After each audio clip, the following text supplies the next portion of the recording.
नमस्कार, आप देख रहे हैं अपना बिहार और मैं हूं आपके साथ विभा उपाध्याय। उपचुनाव की जंग से पहले महागठबंधन में जंग छिड़ी हुई है। हालात ऐसे हुए हैं कि बिहार में 2 दिन पहले ही महागठबंधन बिखर गया और अब सेकुलरिज्म पर कांग्रेस के बयान से दोनों दलों के बीच तल्खी और ज्यादा बढ़ गई है। राष्ट्रीय जनता दल तो सेकुलर पार्टी है ही भाई।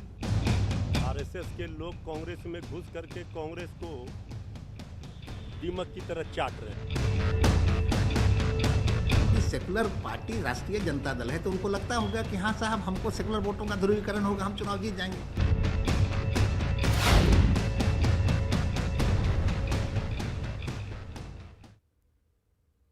तो सेकुलरिज्म पर बयान और सियासी घमासान। कांग्रेस के पूर्व प्रदेश अध्यक्ष अनिल शर्मा ने आरजेडी के सेकुलरिज्म पर सवाल खड़ा कर दिया है।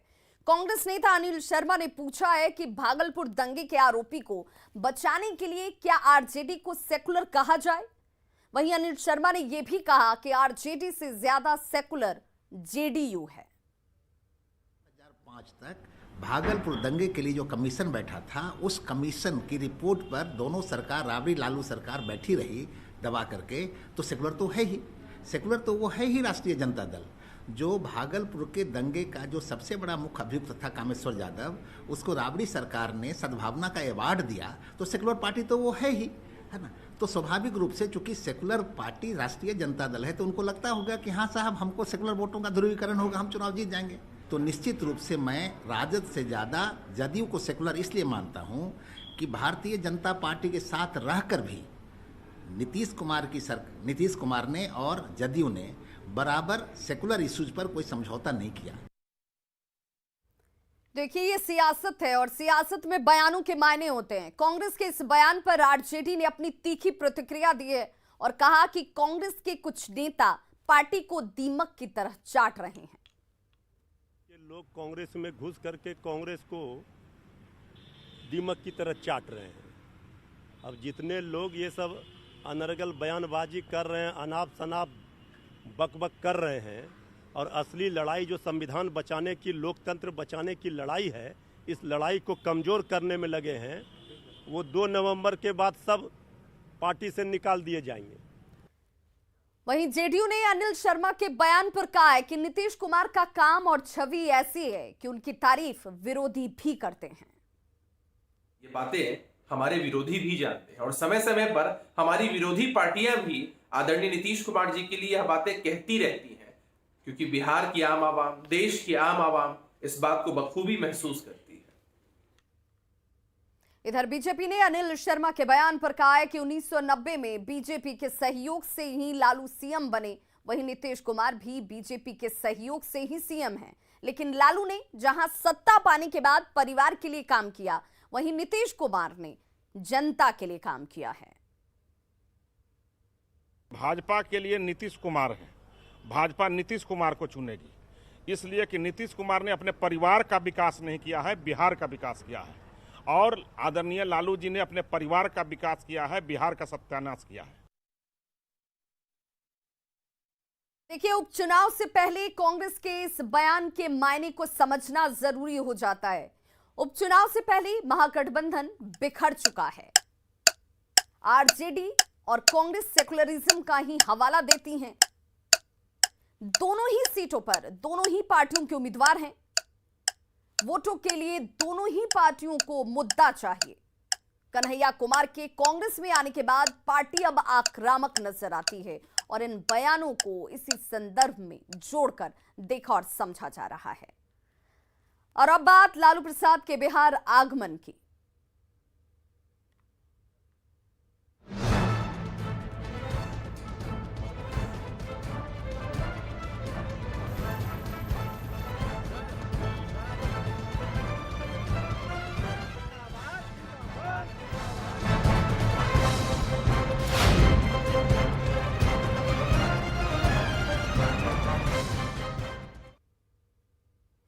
तो लालू आएंगे और जीत दिलाएंगे। जी हां, तो लालू कब आएंगे वो हम आपको बता दें। लालू प्रसाद यादव आज शाम 4:45 पर एयर इंडिया की फ्लाइट से पटना पहुंच रहे हैं।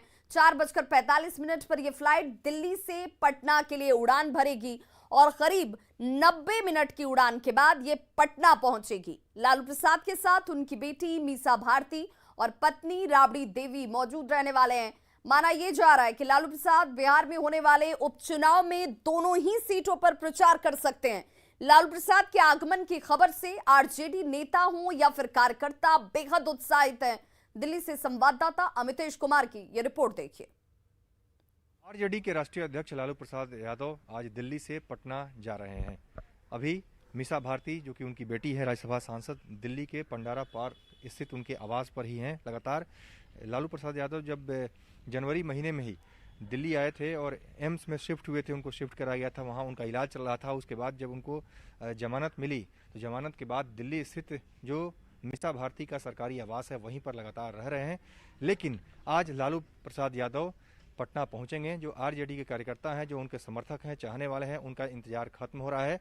आज शाम 4:45 की जो एयर इंडिया की फ्लाइट है उससे लालू प्रसाद यादव दिल्ली से पटना पहुंचेंगे और यहाँ मीसा भारती भी साथ में होगी, उनकी बेटी, और राबड़ी देवी जो पूर्व मुख्यमंत्री हैं उनकी पत्नी, वो भी उनके साथ रहेंगी। तो दिल्ली से 4:45 में रवाना होंगे लालू प्रसाद यादव, पटना पहुंचेंगे जहाँ पर उनके चाहने वाले, उनके समर्थक लोगों में काफ़ी उत्साह है। खासतौर से उपचुनाव बिहार में हो रहा है 2 सीटों पर, उसको लेकर के ऐसी उम्मीद की जा रही है कि लालू प्रसाद यादव वहाँ जाएंगे तो उपचुनाव के लिए प्रचार करेंगे कुशेश्वर स्थान में, तारापुर के लिए भी। और आरजेडी कार्यकर्ताओं में, आरजेडी समर्थकों में एक नई तरह की जोश भरने की पूरी तरह से कोशिश करेंगे। तो निश्चित रूप से आरजेडी के लोग काफ़ी उत्साहित हैं और उनका इंतजार खत्म हो रहा है। यहाँ पर तेजस्वी यादव भी आया करते थे, तेज प्रताप यादव भी, दोनों भाइयों में काफ़ी कई मुद्दे को लेकर के मनमुटाव भी रहा। दिल्ली आते थे, यहाँ पर लालू प्रसाद यादव से उनकी मुलाकात भी होती थी। लेकिन अब लालू यादव खुद पटना जाएंगे तो उनके सामने भी चुनौती होगी। 2 विधानसभा सीटों पर जो उपचुनाव हो रहा है उसमें जाकर के चुनाव प्रचार भी करेंगे, वहाँ पर पार्टी में एक नई जान फूंकने की कोशिश भी करेंगे। और दूसरी तरफ देखा जाए तो परिवार के भीतर जो झगड़ा है, कलह है, उसको भी खत्म करने की कोशिश करेंगे। कैमरामैन संजीव वर्मा के साथ अमितेश, न्यूज 18 दिल्ली। लालू प्रसाद के पटना आगमन को लेकर तेजस्वी यादव भी बेहद खुश हैं और उन्होंने कहा कि वो उपचुनाव में प्रचार करेंगे या नहीं, ये उनके स्वास्थ्य को देखकर निर्णय लिया जाएगा। वहीं न्यूज 18 से एक्सक्लूसिव बातचीत में तेजस्वी यादव ने कहा कि उपचुनाव में दोनों ही सीटों पर आरजेडी की जीत पक्की है। संवाददाता अमित कुमार की यह रिपोर्ट देखिए। तेजस्वी यादव लगातार धुआंधार प्रचार जो है वो तारापुर और कुशेश्वर स्थान में किए और अब आज जो है वो झारखंड में कार्यक्रम में शरीक होने जा रहे हैं। देख सकते हैं तेजस्वी यादव हैं, साथ में जयप्रकाश जी हैं। तेजस्वी जी, लालू जी आज आ रहे हैं। हाँ, आज शाम में आ रहे हैं। आज उनका है आने का, शाम में। आपने कहा था कि डॉक्टरों से सलाह ली जाएगी, उसके सलाह पे ही वो आएंगे। अभी आ रहे हैं, इसके बाद देखा जाएगा कि कार्यक्रम में जाने की स्थिति उनकी है कि नहीं है। तो ऐसे पटना आ रहे हैं। लेकिन सबसे बड़ी बात है कि लालू जी की मौजूदगी बिहार में सबसे अहम होती है। जब भी वो चुनाव होते हैं या तो उनका समीकरण बड़ा ही सटीक बैठता है। क्या इस बार समीकरण कुछ उन्होंने बताया है? नहीं, देखिए, लोग जो हैं लालू जी को देखना चाहते हैं, सुनना चाहते हैं। हम लोगों का है कि कम से कम हेल्थ जो है वो प्रायोरिटी है, स्वास्थ्य ठीक होना चाहिए। अब स्वास्थ्य के लिए कार्यक्रम में जाएंगे नहीं जाएंगे ये अलग विषय। वैसे पटना वो आ जा रहा है। परिवार के लिए बेहद खुशी की बात, क्योंकि काफ़ी लगभग 3 साल के बाद वो पटना आ रहे हैं अपने घर। हाँ, नहीं, काफ़ी साल हो गए, 3-4 साल हो गए। एक बात आपने कही कि कुशेश्वर स्थान में जो है वो कमर तोड़ सड़क है। सरकार जो है, पूरी कैबिनेट जो है कुशेश्वर स्थान और तारापुर में बैठी हुई है। तो क्या ये माना जाए कि जनता किनके साथ जाएगी? नहीं, जनता तो मन बना लिया है। अब कोई कितना भी दबाव डाले, कोई भी प्रलोभन दे, जनता मानने वाली दोनों जगह की, चाहे तारापुर हो चाहे आप कहिए कुशेश्वर स्थान हो, कहीं नहीं मानने वाली, मन बना लिया। और करीब 30 महीने बाद लालू प्रसाद बिहार आ रहे हैं। अपने नेता के आने को लेकर आरजेडी कार्यकर्ताओं में जबरदस्त उत्साह है। पटना में जगह जगह पोस्टर्स लगाए गए हैं और ये पोस्टर्स देखिए आपके टीवी स्क्रीन पर भी होंगे, जहां पर आप पटना के अगर सड़कों पर निकलेंगे तो आपको पता चलेगा कि इस तरह के पोस्टर्स तमाम जगहों पर लगाए गए हैं स्वागत के लिए। लालू प्रसाद के स्वागत को लेकर उत्साही कार्यकर्ताओं की तरफ से ये बैनर पोस्टर्स डाले गए हैं। आरजेडी कार्यालय के बाहर भी ये पोस्टर लगाए गए हैं। इस पोस्टर में लालू प्रसाद नजर आते हैं, मीसा भारती नजर आती हैं और तेजस्वी यादव भी नजर आते हैं। लेकिन सवाल ये कि तेज प्रताप यादव इन पोस्टर्स में कहीं नजर नहीं आ रहे, और ऐसा क्यों? हालांकि आरजेडी नेता तेज प्रताप और तेजस्वी के बीच किसी भी तरह के तकरार को सिरे से खारिज कर रहे हैं, लेकिन सवाल पूछने पर इनके पास जवाब नहीं है। संवाददाता संजय कुमार की यह रिपोर्ट जरूर देखिए। राष्ट्रीय जनता दल के राष्ट्रीय अध्यक्ष लालू प्रसाद यादव तकरीबन 30 महीने के बाद आज बिहार आ रहे हैं। लालू प्रसाद यादव के स्वागत के लिए कार्यकर्ताओं ने बैनर और पोस्टर के माध्यम से अपनी खुशियों का इजहार किया है। और देखिए, पोस्टर लगाया गया है जिसमें सभी राजद पदाधिकारियों की तरफ से राष्ट्रीय जनता दल के राष्ट्रीय अध्यक्ष लालू प्रसाद यादव के पाटलिपुत्र की धरती पर आगमन को लेकर उनका हार्दिक अभिनंदन किया गया है। और इस पोस्टर में तमाम तेजस्वी यादव हैं, मीसा भारती हैं, राबड़ी देवी हैं, जगदानंद सिंह हैं, अब्दुल बारी सिद्दीकी हैं, तमाम जो नेता हैं उनकी तस्वीरें जो हैं वो लगाई गई हैं। और राजद प्रदेश कार्यालय के ठीक बाहर में इस पोस्टर में अपनी खुशियों का इजहार किया गया है। लेकिन तेज प्रताप यादव इस बैनर और पोस्टर में कहीं नज़र नहीं आ रहे हैं और उनकी तस्वीर गायब है। मृत्युंजय तिवारी हैं, हम उनसे बात करते हैं, प्रवक्ता हैं। ये असमंजस में नहीं रहेंगे, दो बेटों की तकरार के बीच वो आ रहे हैं। कहीं कोई टकरार नहीं है। कौन कह रहा है टकरार है?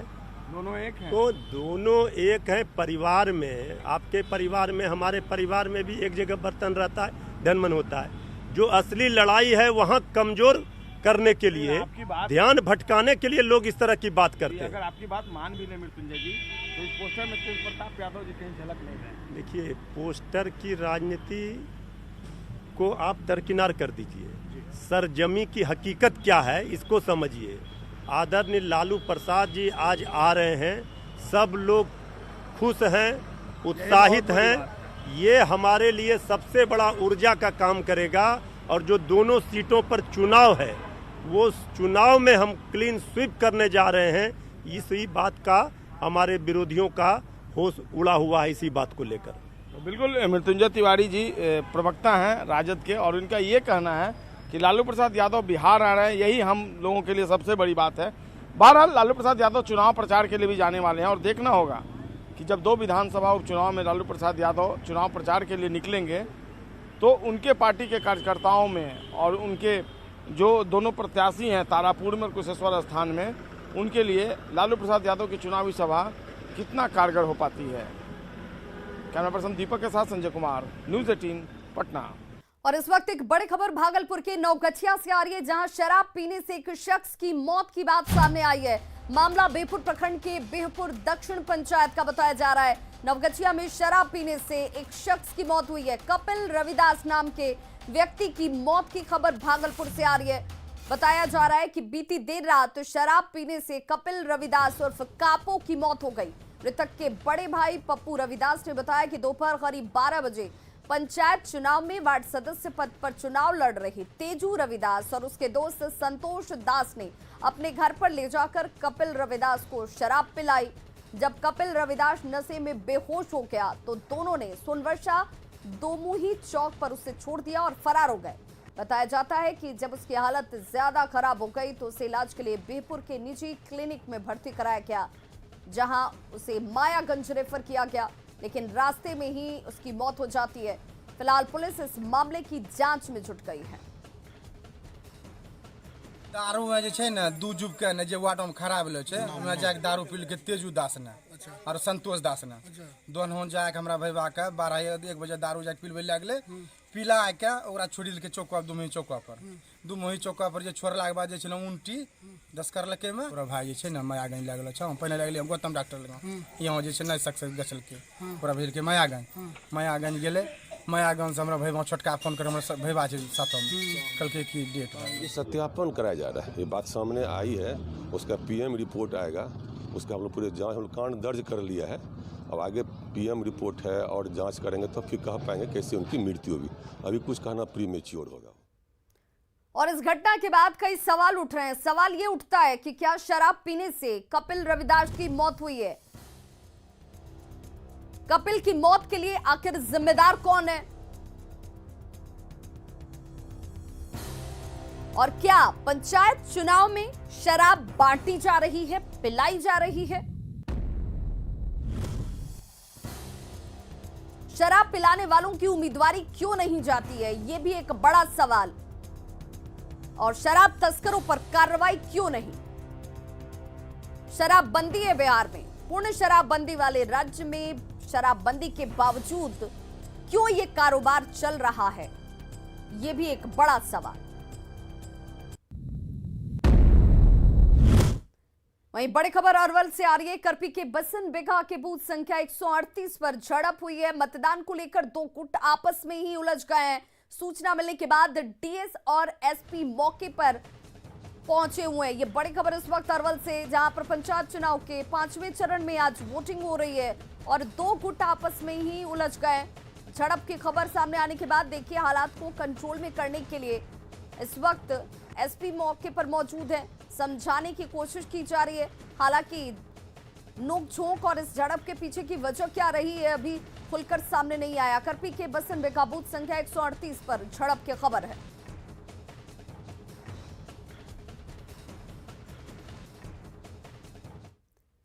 शेखपुरा में न्यूज 18 की खबर का बड़ा असर हुआ है। बूथ लूट की घटना की जांच की शुरुआत कर दी गई है। टीएम इनायत खान और एसपी गवई गांव पहुंचे हुए हैं। मतदान केंद्र संख्या 21 पर बैलेट पेपर की लूट हुई।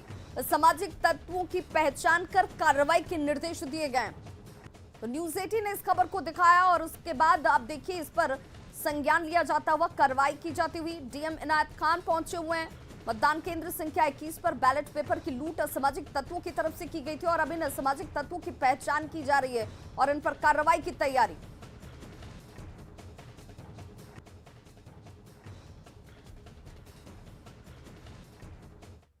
और अब आम लोगों की जानकारी से जुड़ी हुई खबर जो आपके लिए बेहद महत्वपूर्ण हो जाती है। दिवाली के मौके पर अगर आप पटाखा फोड़ने की तैयारी कर रहे हैं तो आपको झटका लग सकता है, क्योंकि पटना समेत बिहार के 4 शहर हैं जिन 4 शहरों में पटाखे की बिक्री पूरी तरह से प्रतिबंधित कर दी गई है। अब यहां पर ये पटाखे नहीं बिक पाएंगे। इन्हें फैसला इस वजह से लिया गया है क्योंकि नवंबर 2020 के आंकड़ों को देखकर एनजीटी ने पटना, मुजफ्फरपुर, वैशाली और गया, ये वो 4 शहर हैं जहां पर पटाखा खरीदने, बेचने और इसे फोड़ने पर पाबंदी लगा दी गई है। एनजीटी की रिपोर्ट ये कहती है कि प्रदूषण अत्यधिक इन शहरों में पाया गया था और अत्यधिक प्रदूषण वाले शहरों की श्रेणी में इन शहरों को जब रखा गया है, इसी आधार पर इन 4 ही शहरों में पटाखों की बिक्री पर रोक रहेगी। एनजीटी के आदेश को सख्ती से पालन कराने को लेकर जिला प्रशासन ने अब अपनी कमर कस ली है। पटना डीएम ने कहा कि साल किसी भी पटाखा कारोबारी को लाइसेंस नहीं दिया जाएगा और जो आदेश की अवहेलना करेंगे उन पर एनजीटी एक्ट के तहत सख्त कार्रवाई होगी। पुलिस प्रशासन ने भी आदेश का पालन करवाने के लिए कमर कस लिया और एडीजी पुलिस मुख्यालय ने कहा है कि हर हाल में बिहार पुलिस एनजीटी के इस आदेश का पालन करवाएगी। ये प्रदूषण स्तर को देखते हुए राष्ट्रीय ग्रीन ट्रिब्यूनल जो हम लोगों का है, नेशनल ग्रीन ट्रिब्यूनल, उसने रोक लगाया है और उसका हम लोग 100% अनुपालन कराएंगे। और जो अनुज्ञप्ति दी जाती थी पहले पटाखा के निर्माण या बिक्री के लिए, भंडारण के लिए, वो हम लोग अब नहीं देंगे और उसका रिन्यूअल भी नहीं किया जाएगा। जो विक्रेता लोग थे उनके साथ भी हम लोग बैठक करके इस बात को स्पष्ट कर देंगे। दिवाली, छठ और बाकी पर्व त्योहारों को लेकर के समय सीमा भी निर्धारित की गई है पिछले निर्देशों के अनुसार, और इस बार के जो भी अद्यतन निर्देश विभाग के या किसी भी सक्षम प्राधिकार से मिले। आजादी के अमृत महोत्सव के साथ ही देश में दूध क्रांति लाने वाला अमूल ब्रांड भी अपनी 75वीं सालगिरह का जश्न मना रहा है। इस मौके पर आइए आपको बताते हैं कि अमूल ने समय समय पर अपनी बात देश और विदेश में कैसे पूरी कामयाबी के साथ पहुंचाई। अमूल ने अनूठे अंदाज में अपने प्रोडक्ट्स की जानकारी लोगों तक पहुंचाई। अमूल का हर विज्ञापन नई कहानी कहता है। अमूल की कोशिश रहती है कि अपनी बात निराले और दिलचस्प अंदाज में आप तक पहुंचाई जाए। आइए देखते हैं अमूल की एक अमूल्य कहानी।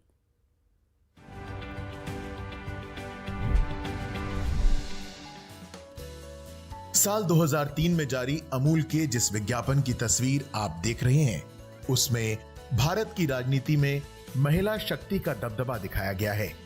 2003 ऐसा साल था जब देश में 3 राज्यों की सीएम महिलाएं थी। दिल्ली की मुख्यमंत्री शीला दीक्षित थी, राजस्थान में वसुंधरा राजे सीएम थी, मध्य प्रदेश में उमा भारती सीएम की कुर्सी संभाल रही थी।